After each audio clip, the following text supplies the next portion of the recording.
Isang matagumpay na drug bypass operation ang isinagawa ng mga tauhan ng Iloilo City Police Station 10 sa pangunguna ni Police Captain Val Cambel sa Barangay Bacau, Mandurriao, Iloilo City nito lamang ika-9 ng Oktubre taong kasalukuyan.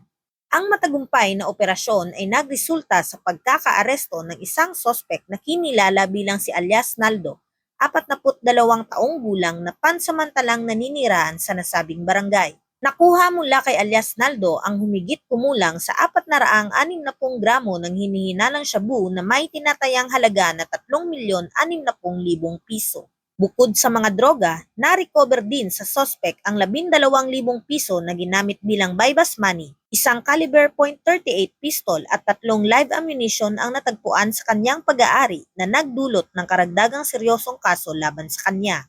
Kasalukuyang nasa himpilan ng Iloilo City Police Station 10 ang sospetsado para sa dokumentasyon at haharapin nito ang kasong paglabag sa Republic Act 9165 o ang Comprehensive Dangerous Drugs Act of 2002 at Republic Act 10591 o ang Comprehensive Firearms and Ammunition Regulation Act.